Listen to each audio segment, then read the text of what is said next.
Okay, I'd like us to get on the same page and set our cameras to 1962, before the advent of everything automatic. So we're going to go to manual mode. Here on the top of the dial, we'll go to manual. It shows on the LED screen that we're in manual mode. We'll go into manual focus. Here on the lens it says AF and MF. We'll go to MF. You can turn the stabilizer on. That'll help you to hand hold your camera when you need to. Next we'll go to the highest quality of picture we possibly can. So go to menu, go to this, it says quality, and it is already on highest quality with the fine. The other option would be to shoot in RAW plus L. Don't shoot in RAW alone unless you know what you're doing, but shoot in L or RAW plus L. Now let's go to our ISO setting. There's actually a dedicated button on this camera to ISO. When I press it, I can start going through the ISO numbers. Don't be tempted to use automatic ISO. Again, we're going back to 1962. Let's set it for 100. If you need to go to 200 or 400, don't go above that for now, okay? So let's set it for 100. The only way you can turn flash on in manual mode is if you push that trigger right there. So if by accident you should open it, just close it back down. We're not going to use flash on the camera. We're going to set our meter for center weighted. So we can go into the menu. Here's the metering mode right there. Enter it. It's set for evaluative right now. Here's partial metering, spot metering. We'll go to center weighted average.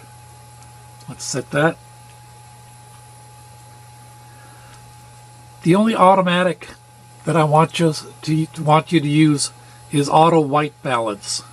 And again, on this camera there's a WB button here, white balance. When I enter that, it's already on auto.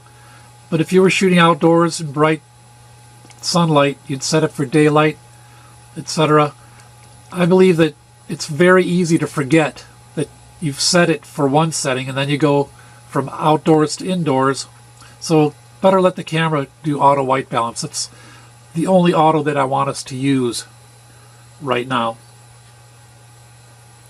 Next we want to set single shot. Here's this little deck of cards symbol next to the timer.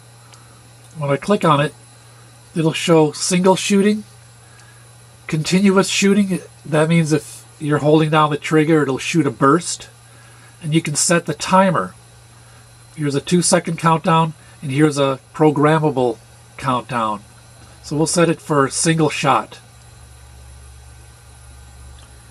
And finally, very important when you set up your DSLR is this little rotating button right here. That's the diopter, the back focus. The idea is that you look through the viewfinder here. Through the viewfinder, you'll see this meter read out and other numbers, and you want to focus on those numbers.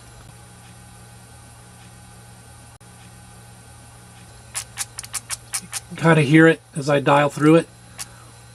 The idea is that you're looking through here and you're focusing on the numbers. You can do this with the lens cap on if you wanted to, because what you're looking at is the numbers inside the camera. You're not looking to focus what's outside the camera. As you focus this, you might find that it looks in focus, but the idea is that you go 1 or 2 clicks further and see whether it gets in better focus. When you focus something, you go through focus, meaning that you come upon what you think is in good focus and you move a little bit further and you go out of focus in the other direction, you bring it back in. The same with this diopter. You've now personalized this camera with that diopter. If you were to give this to a friend, be sure that they set that for their own eye. It might be different. When you get it back from a friend, be sure you look and see that that's sharp again, or maybe you might bump it. So we've now set our camera for the Wayback Machine. We'll look at how to set your aperture and shutter speed shortly.